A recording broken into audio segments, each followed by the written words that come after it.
Good morning students. प्रज्ञा विद्यालय की online classes में आपका स्वागत है। और आज हम यहाँ पे कक्षा 10वीं से सामाजिक विज्ञान का अध्याय 1 का लेक्चर 5 करेंगे। और आज हमारा जो ये अध्याय है ये कंप्लीट हो जाएगा। कल जो लेक्चर मैंने दिया था उसमें मैंने आपको जो भारत की प्रमुख मृदाएं हैं उनके बारे में बताया था। तो 4 मृदा हम कर चुके थे: जलोढ़ मृदा, काली मृदा, लाल या पीली मृदा और लेटराइट मृदा। आज हम जो 2 बची हुई मृदाएं हैं वो करेंगे। 5वीं में जो हमारी मृदा है, प्रमुख मृदा, वो है मरुस्थलीय या फिर कहें कि शुष्क मृदा। और इसका जो प्रतिशत है भारत में वो 4.3% है। इस मृदा का रंग लाल और भूरा होता है और ये मृदा रेतीली और लवणीय होती है। रेतीली यानी कि इसके कण की बात अगर मैं करूँ तो इसके कण क्या मिलेंगे आपको? मोटे मिलेंगे। कुछ क्षेत्रों में इसमें नमक की मात्रा इतनी अधिक होती है जिसके कारण नमक भी बनाया जाता है।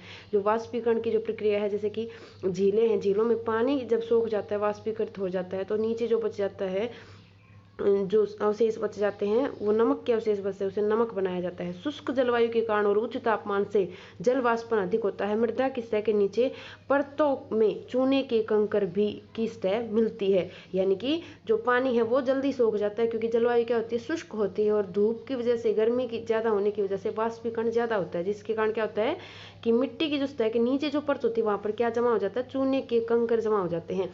चूने के कंकर से मृदा में जल अंतःसंयंत्र अवरुद्ध होता है। इन्फिल्ट्रेशन यानी कि जो पानी को सोखने की क्षमता है, पानी को जो अंदर जो पानी उसमें स्टोर होता है, भूमिगत जल जो बनता है, वो क्षमता उसकी कम हो जाती है चूने के कंकर के कारण। यह मृदा राजस्थान, दक्षिणी पश्चिमी पंजाब, दक्षिणी पश्चिमी हरियाणा में पाई जाती है और इसमें मुख्यतः ज्वार, बाजरा, कपास पैदा की जाती है।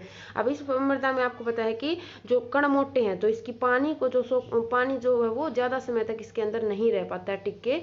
तो इसीलिए क्या उगाते हैं इसमें? ज़्यादातर मोटे अनाज उगाए जाते हैं, जैसे ज्वार, बाजरा मिल इसमें उगाया जाता है। थोड़ी बहुत सिंचाई करके कपास, गेहूँ भी इन क्षेत्रों में सिंचाई करके उगाया जाता है। नेक्स्ट और लास्ट जो हमारी मृदा है वो है वन या फिर पर्वतीय मृदा। और इसका जो प्रतिशत है भारत में वो है 8.67%। ये मृदा मुख्यतः पहाड़ी और पर्वतीय क्षेत्रों में पाई जाती है जहाँ पर्याप्त वर्षा वन उपलब्ध है। यह मृदा भारत में जम्मू कश्मीर, हिमाचल प्रदेश, उत्तराखंड, सिक्किम और अरुणाचल प्रदेश में मिलती है। इन मृदाओं के गठन में पर्यावरण के अनुसार बदलाव आता है और ऊपरी ढालों पर ये मोटी, जबकि नदी घाटी में ये सिल्टदार और दोमट होती है। ऊपर वाला आप समझ गए होंगे, नीचे वाली जो 2 लाइनों को देखिए एक बार कि ऊपरी ढालों पर तो ये क्या होती है? मोटी। अब पर्वतों के पास जो मिट्टी बनती है वो क्या होती है? भाई नदी कहीं से जाती है, हवा की वजह से क्या होते हैं, जो कण टूटते हैं वो मोटे कण होते हैं जिससे मिट्टी बनती है, पर्वतों के कणों के टूटने से। जबकि नदी घाटियों में, नदी जब उस मिट्टी को बहा कर लेके जाती है और अपनी घाटियों में जमा करती है तो क्या हो जाते हैं? उसके कण बारीक हो जाते हैं, छोटे हो जाते हैं। तो कैसी मिलती है? सिल्टदार और दोमट, यानी कि थोड़ी सी इन दोनों के बीच के जो मोटे कण है वो और दोमट के बीच की होती है और दोमट बिल्कुल बारीक मिट्टी होती है। इस मृदा में मुख्यतः चाय, आलू की कृषि की जाती है। पर्वतीय क्षेत्र में आप देखते हैं कि चाय, कॉफी जैसे उगाया जाता है। इसके अलावा हिमाचल प्रदेश की तरफ अगर आप जाते हैं तो वहां पर आलू की कृषि बहुत ज्यादा की जाती है। अब जो मृदा है वो हमने कर ली है। एक बार इसका मैप और ये भी आपको साथ में भरना है। मैप और देख लीजिए आप किस प्रकार से मैप को भरेंगे। सबसे पहले तो जैसे आप हेडिंग लिख सकते हैं, यहाँ पे आप भारत की मृदाएं भी कर सकते हैं, मृदाओं का वर्गीकरण भी कर सकते हैं। इसके बाद जो इधर आपके जो कॉलम दिए होते हैं उसके ऊपर आप लिखेंगे संकेत, इंडेक्स। और उसमें आपको 3 तो जैसे मैप जो आता है उसके ऊपर बने होते हैं, आप खुद भी बना सकते हैं। तो इसमें मैंने आपको 6 मृदाएं दिखाई हैं। आप अलग अलग शेड का इस्तेमाल कर सकते हैं, अलग अलग कलर का जैसे मैंने इस्तेमाल किया आप कर सकते हैं। तो सबसे पहले बात करते हैं जो हमने करी है, सबसे ऊपर से ही चलते हैं, पर्वतीय मृदा। जैसे अभी मैंने आपको बताया जम्मू कश्मीर, हिमाचल प्रदेश, उत्तराखंड, इधर सिक्किम और अरुणाचल प्रदेश के कुछ हिस्से में ये मृदा पाई जाती है, जिसको मैंने इस कलर की सहायता से दिखाया है। आप और कोई कलर का इस्तेमाल भी कर सकते हैं। दूसरी जो हमारी मृदा है वो मैंने दिखाई है जलोढ़ मृदा, जिसका परसेंट भारत में क्या बताया था मैंने आपको? सबसे ज्यादा परसेंट जिसका बताया था। तो ये मृदा आप देखिए एक बार, पंजाब, हरियाणा, जहाँ जिन क्षेत्रों से नदियां जाती हैं उन क्षेत्रों में सबसे ज्यादा मिलती है। पंजाब, हरियाणा, राजस्थान का पूर्वी क्षेत्र इसमें मिलती है, उत्तर प्रदेश, बिहार, पश्चिम बंगाल, जहाँ पर गंगा नदी जाके डेल्टा बनाती है, इधर बांग्लादेश और पश्चिम बंगाल के पास, इधर आपका असम, यहाँ से ब्रह्मपुत्र नदी जैसे हमारी आती है, गुजरात का कुछ क्षेत्र। और जो मैंने आपको बताया था, आपका एक क्वेश्चन भी जो एनसीईआरटी का बनता है कि पूर्वी क्षेत्रों, पूर्वी घाट पर कौन सी मृदा मिलती है, तो आप ध्यान से देखें कि यहाँ पर जो नदियाँ आती है, महानदी, गोदावरी, कृष्णा, कावेरी, ये सभी क्या बनाते हैं? डेल्टा। और डेल्टा क्षेत्र में कौन सी मृदा मिलती है? जलोढ़ मृदा। इसके बाद नेक्स्ट जो हमारी मृदा है वो है काली मृदा। ये तीसरे नंबर पर भारत में मृदा पाई जाती है काली मृदा। तो देखिए कहाँ कहाँ पे, जहाँ पर कपास की कृषि हम सबसे ज्यादा करते हैं, गुजरात, महाराष्ट्र लगभग कंप्लीट हमारा इसके अंदर आ जाता है, थोड़ा सा हिस्सा मध्य प्रदेश का जैसे मैंने लिया यहाँ पे, और नीचे आपका मध्य प्रदेश और महाराष्ट्र का ज़्यादा हिस्सा इसके अंदर हमारा आता है, कुछ हिस्सा तेलंगाना का, और इसमें आंध्र प्रदेश का हिस्सा भी आता है। तो ये हमारी क्या है, काली मृदा, जहाँ पर कपास की कृषि हम करते हैं। नेक्स्ट है हमारी लाल मृदा, जो दूसरे नंबर पर सबसे हमारी सेकंड जो परसेंटेज है, अगर देखें मात्रा देखें तो वो किसकी है, वो लाल मृदा की है। तो लाल मृदा एक बार आप गौर से देखिए कहाँ कहाँ पे, इधर हमारा छोटा नागपुर का पठारा, मैंने आपको बताया था कि जहाँ पर लोह खनिज ज़्यादा है, ज़्यादातर वही क्षेत्र आपको मिलेंगे। तो यहाँ पे झारखंड, उड़ीसा, छत्तीसगढ़, आंध्र प्रदेश, तेलंगाना, और दक्षिण भारत में भी मिलती है, जैसे कर्नाटक के अंदर, तमिलनाडु के अंदर, तो और केरल के अंदर। और इसमें मैंने आपको क्वेश्चन भी जैसे बताया था कि तमिलनाडु, केरल और कर्नाटक में इस मृदा में संरक्षण की विधियां अपनाकर क्या उगाया जाता है, कॉफी, काजू, चाय की कृषि की जाती है, जो एक बहुत ही महत्वपूर्ण फसल हमारे देश की है। नेक्स्ट हमारी आती है लेटराइट मृदा। तो एक बात आप देख लीजिए कि ज्यादातर जो क्षेत्र लाल मृदा के, वहीं पर कौन सी मृदा मिलती है, लेटराइट। इस चीज को आप याद रखें। तो लाल मृदा अगर आपने देख लिया तो जहां उन्हीं क्षेत्रों में जहां पर वर्षा ज्यादा होती है, अब आपको पता है कि भारत में जो पश्चिमी तट है उसके ऊपर वर्षा सबसे ज्यादा होती है जब मानसून आता है। तो सबसे ज्यादा ये मृदा कहाँ पे मिलती है, देखिए गौर से, केरल के अंदर, जो कर्नाटक का जो तट है वो, गोवा और महाराष्ट्र का थोड़ा सा हिस्सा, ये मृदा हमारी पाई जाती है। इधर अगर आप देखेंगे तो तमिलनाडु का जो कोरोमंडल तट हम पढ़ते हैं उसके पास पाई जाती है। ऊपर आप चलेंगे तो थोड़ा सा क्षेत्र ये यहाँ बीच में मैंने आपको बताया, महाराष्ट्र और कर्नाटक तेलंगाना की बाउंड्री के पास, छत्तीसगढ़ में, उड़ीसा में, दो भागों में, और इधर मेघालय के पास भी ये मृदा पाई जाती है, क्योंकि मेघालय आपको पता है कि मेघालय का जो मासिनराम है वो हमारा सबसे ज्यादा वर्षा वाला क्षेत्र, तो वहां पर ये मृदा मिलती है।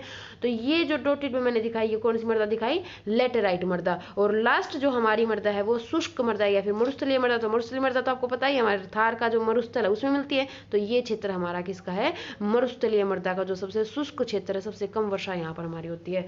तो आप इसको एज इट इज भी कर सकते हैं, आप अलग कलर का इस्तेमाल कर सकते हैं, अलग अलग शेड का, जैसे मैंने इस्तेमाल यहाँ पे किया, लाइन से दिखा सकते हैं, क्रॉस से दिखा सकते हैं, डॉटेड से दिखा सकते हैं। तो आप इसको भरें और इसको अच्छे से रीड भी करें। नेक्स्ट जो हमारा आज का ही टॉपिक है और लास्ट टॉपिक जो हमारा वो है मृदा अपर्दन और संरक्षण। अब जैसे मृदा के बारे में तो हमने कर लिया, लेकिन आपको पता है कि भारत में मृदा के ऊपर या भूमि के ऊपर बहुत ज्यादा दबाव रहता है, तो उसका अपर्दन भी ज्यादा होता है, तो उसको बचाने की भी हमें आवश्यकता, उसके संरक्षण की भी आवश्यकता। तो सबसे पहले आप जानें कि मृदा अपर्दन क्या होता है। जब जल तथा वायु के प्रभाव से मृदा में कटाव होता है तो और बहाव होता है, तो इस प्रक्रिया को मृदा अपर्दन, यानी कि जब पानी और हवा के द्वारा मिट्टी को एक स्थान से बहाकर दूसरे स्थान पर लेकर जाया जाए तो वो क्या कहलाएगा, मृदा अपर्दन कहलाएगा। मृदा के बनने की क्रिया और अपर्दन दोनों साथ साथ चलती है। मृदा जो बनती है वो भी, जैसे नदियां क्या करती है, मैंने आपको बताया था कि नदियां पर्वतों को तोड़ कर लाती है और अपना निक्षेपण करती है, तो जलोढ़ मृदा जैसे मैंने आपको बताया बनाती भी है, लेकिन नदियां मृदा का अपर्दन भी करती हैं, उन्हें उनकी मिट्टी ऊपरी परत को बहाकर भी एक स्थान से दूसरे स्थान पर लेकर जाती हैं। इसके बाद बात करते हैं कि मृदा अपर्दन जो होता है वो किन किन कारणों से होता है, जो मुख्य कारण वो कौन कौन से। सबसे पहला भौतिक कारक और दूसरा हमारा मानवीय कारक। दोनों कारकों का प्रभाव पड़ता है, जैसे जल है, नदी है, ये तो भौतिक कारक है, और मानवीय कारक जैसे मानव कृषि करता है किसी क्षेत्र पर, वनों की कटाई करता है, या फिर वो आवश्यकता से ज्यादा कहीं पर जैसे वो पशुओं को चराता है, तो ये सारे क्या है, मानवीय कारक भी हैं। तो पहले हम करेंगे यहाँ पे भौतिक कारक। भौतिक कारक में सबसे पहला जो कारक है वो नदी। यहाँ पर आप जल भी कर सकते हैं कि नदी कटाव के द्वारा खड्ड बनाती है। खड्ड एक प्रकार से आप जान लो कि बड़े बड़े खड्डे जो भूमि के अंदर बन जाते हैं। चंबल और यमुना क्षेत्रों में इसके उदाहरण मिलते हैं। कहाँ मिलते हैं इसके उदाहरण, चंबल और यमुना क्षेत्रों में। छोटा प्रश्न बनता है आपका यहाँ पे कि चंबल की नदी और यमुना नदी के क्षेत्र में क्या मिलते हैं, खड्ड मिलते हैं। जब नदी रास्ता बदलती है तो आसपास के इलाके में मृदा अपर्दन करती है, जैसे कोसी नदी। अब आप जानते होंगे कि बिहार का इसको शोक कहा जाता है, किसको, कोसी नदी को, क्योंकि ये नदी लगभग हर साल अपना मार्ग बदलती है वर्षा ऋतु में। तो इससे भी क्या होगा, मृदा अपर्दन होगा। बहता जल मृदा को काटकर गहरी वाहिकाएं बनाता है, जिन्हें अवनालिकाएं। अब पानी कहीं से ज्यादा मात्रा में जब जाता है, तो आपने घर में भी देखा होगा, बारिश जिस दिन ज्यादा आती है तो मिट्टी के अंदर मोटी मोटी दरारें पड़ जाती है, तो उसको हम क्या कहते हैं, अवनलिकाएं कहते हैं। ऐसी भूमि जोतने योग्य नहीं रहती है, इसे उत्खात भूमि कहते हैं। इसको भी आप याद कर लीजिए, इसे क्या कहते हैं, उत्खात भूमि कहते हैं। नेक्स्ट जो कारक है वो है पवन। पवन द्वारा मैदान अथवा ढालू क्षेत्र में मृदा को उड़ा ले जाती है और ले जाने की जो प्रक्रिया है उसको क्या कहते हैं, पवन अपर्दन। जब हवा तेज चलती है तो क्या करती है, वो मिट्टी को, जैसे राजस्थान में यह अपर्दन ज्यादा देखने को मिलता है, मिट्टी को उड़ा कर ले जाते हैं क्योंकि वहां पर वनस्पति कम और सूखी रहती है भूमि, इसलिए यह अपर्दन ज्यादा होता है। नेक्स्ट आता है मूसलाधार वर्षा, यानी कि बहुत तेज जो वर्षा होती है उसको मूसलाधार वर्षा कहते हैं। मेनली तमिलनाडु में हमारे जैसे होती है। जब वर्षा का जल तीव्र गति से धरातल पर बहता है तो मृदा अपर्दन होता है। अब इतनी तेज अगर वर्षा होगी तो एकदम से अगर इतने पानी का फ्लो अगर होता है धरातल पर तो उससे क्या होगा, मृदा अपर्दन होगा। नेक्स्ट भूमि का ढाल। भूमि का ढाल जैसे कि अगर खड़ा ढाल है तो आपको पता है कि अपर्दन क्या होगा, ज्यादा होगा। समतल भूमि पर अपर्दन कम होता है लेकिन ढाल वाली भूमि पर अपर्दन अधिक होता है। और नेक्स्ट और लास्ट जो हमारा कारक है वो है समुद्री लहरें। समुद्र के किनारों पर भी जैसे तट हमारे हैं उनके ऊपर भी अपर्दन होता है। तटीय भागों में समुद्र से ऊंची ऊंची लहरें उठती हैं और तटवर्ती क्षेत्रों में मृदा अपर्दन करती हैं। तट के निकट वाले क्षेत्रों में इसे तटीय अपर्दन भी कहा जाता है। जैसे तट के पास है तो तटीय अपर्दन है, मृदा के कारण है, सॉरी हवा के कारण है तो पवन अपर्दन है। तो आप इनके नाम भी देख लीजिए साथ साथ ही, जैसे आपके छोटे प्रश्न भी आप यहाँ से बना सकते हैं खुद से। नेक्स्ट जो हमारा कारक है वो है मानवीय कारक।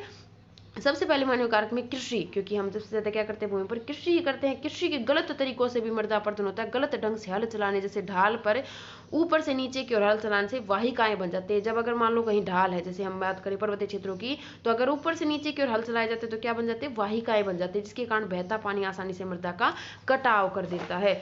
नेक्स्ट जो कारक है वो है पशुचारण, यानी कि आवश्यकता से ज्यादा पशु चराए जाते हैं। वन पशुओं के लिए चारा प्रदान करते हैं लेकिन आवश्यकता से अधिक पशुचारण से वनस्पति का नाश होता है जिससे मिट्टी को हानि पहुंचती है। और पशुचारण से वनस्पति आवरण समाप्त हो जाता है जिससे मिट्टी खोखली हो जाती है। अब मान लो कोई किस क्षेत्र में घास ज्यादा है लेकिन अगर पशुओं को चराएंगे तो उससे देखो क्या होगा, एक तो घास खत्म होगी, दूसरा पशुओं के जो खुर हैं, जो पैर हैं, उनसे क्या हो जाते हैं, मिट्टी की जो ऊपरी परत है वो ढीली पड़ जाती है, खोखली हो जाती है। तो उससे क्या होगा, अगर बारिश होती है तो क्या होगा, अपर्दन वहां पे ज्यादा होगा। नेक्स्ट कारक है मनुष्य की क्रियाएं। मानव जो अन्य क्रियाएं करता है, जैसे मनुष्य अपनी आवश्यकता के लिए नहरें, कुएं, भवन निर्माण करता है जिसके कारण भी मृदा का अपर्दन बढ़ता है। ये वो कारक है जो मानव की अन्य जो क्रियाएं हैं जो अपने लाभ के लिए वो करता है, वो सभी कारक हैं। अब हमने इसके अपर्दन के कारण पढ़ लिया, बात करते हैं कि इसको हम कैसे रोक सकते हैं।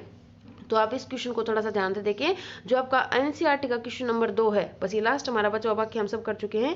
क्वेश्चन नंबर 2 का जो थर्ड पार्ट है उसका आंसर आपको यहाँ पे मिलेगा। जो क्वेश्चन है वो मैं आपको बता देती हूँ कि पहाड़ी क्षेत्रों में मृदा अपर्दन को कैसे रोका जा सकता है। ये प्रश्न भी आपका आ सकता है और ये भी बन सकता है कि मृदा अपर्दन को हम कैसे रोक सकते हैं। तो दोनों ही आप कर सकते हैं, इसमें मैंने दोनों एक साथ करे हैं। सबसे पहले हम पहाड़ी क्षेत्रों के करेंगे। जो पहले 3 पॉइंट मैं आपको बताऊंगी, 3 जो पहले मैंने पॉइंट लिखे हैं वो सारे पहाड़ी क्षेत्रों के लिए विशेष हैं। सबसे पहला समुच्चय जुताई या समुच्चय रेखीय जुताई इसको कहा जाता है काउंटर प्लगिंग।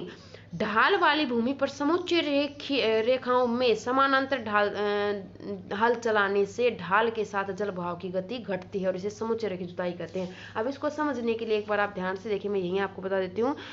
जो अलग अलग ऊंचाई पर जो हम रेखाएं मानते हैं, ये होती नहीं है लेकिन इनको हम मानते हैं, उनको क्या कहते हैं, काउंटर कहते हैं, समुच्चय रेखाएं कहते हैं। ठीक है, जैसे पहाड़ी की ओर ऊपर हम जाते जाएंगे तो हमारी काउंटर बोली जाती है। ये अलग अलग ऊंचाई पर, जैसे मान लो 3000 मीटर की है, 4000 मीटर की है, तो अगर एक तो हम हल चलाएं इस प्रकार से ढाल के अनुसार तो क्या होगा, उससे अपर्दन ज्यादा होगा, नालिकाएं बन जाएंगी जैसे मैंने पीछे बताया। लेकिन अगर हम इस प्रकार से हल चलाते हैं, कृषि करते हैं इनमें, तो उससे अपर्दन को हम रोक सकते हैं। दूसरा जो कारक है वो है सीढ़ीनुमा कृषि। तो आप बहुत बार सुनते हैं कि सीढ़ियों की तरह सोपान कृषि भी इसको कहा जाता है, सोपान रूप में कृषि करना। पहाड़ी क्षेत्रों में सीढ़ीदार खेत बनाकर कृषि की जा सकती है, इसे सोपान कृषि भी कहते हैं। बड़े खेतों में इसके साथ पट्टियां भी बनाई जाती हैं। अगला है पट्टी कृषि, इसको अलग भी कर सकते हैं। फसलों के बीच में घास की पट्टियां उगाई जाती हैं, ये पवनों से होने वाले अपर्दन को भी कम करती हैं। अब जो ढाल पर जो अपर्दन है उसको भी रोकेंगी और पवनों से जो अपर्दन होता है उसको भी ये रोकेंगी कि घास क्या करती है, मिट्टी को जकड़ लेती है, उसके अपर्दन को रोकती है। नेक्स्ट कारक है रक्षक मेखला। ये मेनली जहां पर हवाएं तेज चलती हैं या फिर जो शुष्क क्षेत्र उनके लिए है। पवनों की गति को कम करने के लिए पेड़ों को कतार में लगाकर रक्षक मेखला बनाकर अपर्दन को कम किया जा सकता है। पश्चिमी भारत में ये बनाई जाती है, जैसे कि राजस्थान में क्या करते हैं, खेतों के चारों ओर क्या लगाते थे, एक प्रकार बाड़ के रूप में हम पेड़ लगा देते हैं। उससे क्या होगा कि अगर हवा तेज चलेगी तो उस खेत की मिट्टी उसी खेत में रह जाएगी, अगर हवा चलती है तो उसके अपर्दन को रोकती है। और नेक्स्ट और लास्ट कारक है बांध बनाना। जब अधिक वर्षा में बाढ़ आती है तो उस समय मृदा अपरदन को रोकने के लिए बांध बनाने चाहिए। अब देखो बांध क्यों बनाएंगे, बांध क्या करता है, पानी को इकट्ठा कर लेता है एक समय के लिए, लेकिन इससे जल का वेग है वो कम होता है और मृदा अपरदन रुक जाता है। तो ये वो सभी कारक है जिससे हम इस अपरदन को रोक सकते हैं। आज जो आपका अध्याय 1 है भूगोल विषय का वो हमारा कंप्लीट हो गया है और कल हम शुरू करेंगे इसके प्रश्न उत्तर। आपको जैसे जैसे मैंने आज करवाए हैं वो प्रश्न उत्तर आप नोटबुक में उतारे, उनको अच्छे से याद भी करें। जो आज का हमारा टॉपिक था वो काफी इंपॉर्टेंट है, इससे आपके छोटे और बड़े दोनों प्रकार के क्वेश्चन पेपर में आते हैं। धन्यवाद।